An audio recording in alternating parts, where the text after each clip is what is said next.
Tony, it's a very different squad from last season. Is that something very intentional? Not really. I put offers out to a few players from last year. Some they wanted to come back, but maybe we're at a little bit of our price range. Some I thought we needed to improve in certain departments, and I also think as well that it's important to bring fresh blood and people who are new to the team, and that's the sort of route we took. So there we are. And the fans are obviously delighted to see Brett Cloutier coming back. Yeah, Brett's been a fan's favourite here. He's a year and a half Brett's been here, and I actually thought his game really came on the last half of the year, and you just say he likes to have a few scraps and keep everybody on their toes, and I think he done a good job for us, and I'm more than happy to have him back. Joe Tallari obviously made a massive impact in Manchester last season. Large boots to fill. David Beauregard, you just signed last week. How do you think he'll step up to the mark? I think David, as much as I appreciate how well Joe's done for us, I think David could do as good a job. I think you look at his stats, he's done them probably over for the last 10 years. He's continually sort of led his team or been up there scoring, and I think he'll do really well in this team. I think you guys will be surprised at how good he is. Now, you're obviously taking your time with the signings this year. How many more can we expect to see? I don't know if to be honest, I don't know if I'm taking my time. I think what happens is sometimes there's a waiting game. There's a lot of times you actually chase guys for weeks and months on end, and then it just closes. All of a sudden he's going to sign in Germany or Switzerland, or he decides to stay home and not come. So you do a lot of work in the background.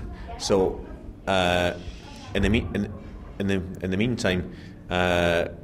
Again, we're looking at players. We've signed 2 more guys this week, and we've got 3 more to make, and hopefully I should tie them up in the next few weeks. Okay, and the all-important question: will you be icing next? Will I be icing next? It's one of these ones that I love playing, and I'd love to come back and hopefully it can put a few numbers on the board and try and help the guys and just use my experience.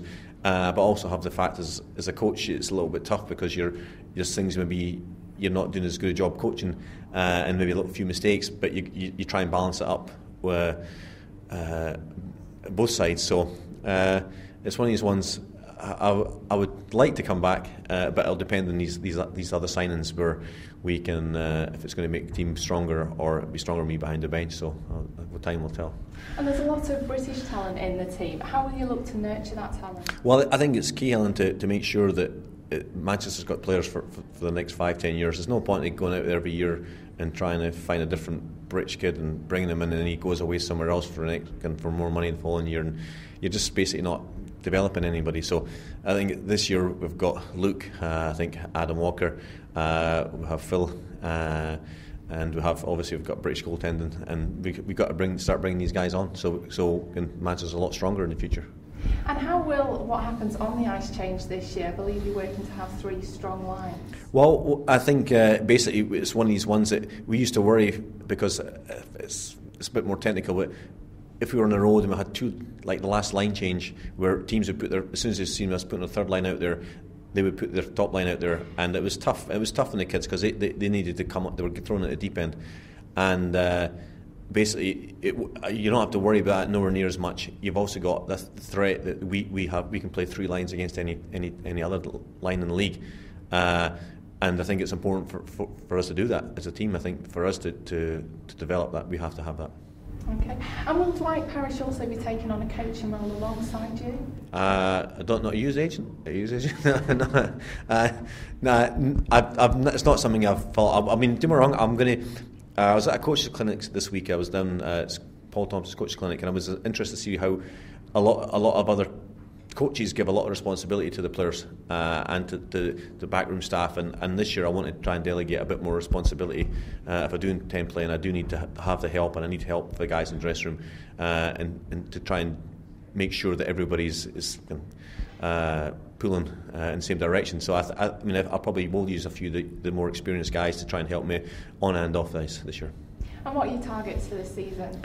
To be truthful, is to win the league. Of course, it's a lot. I'm not naive, but I can't come to the dressing room and say, guys, hey, I'm happy, guys, for us to finish mid-table. As a coach, I think that's not, and it's not sending any messages out to the fans or ourselves. Of course, we know the chances it's going to be tough, but I think I would definitely like to try and win something this year. Albeit, as I say, I think it's important to try and strive for something. And if you don't, there's no point in going in there and try and say, guys, again, we're mediocre, and I'm happy for that. So that's our attitude this year.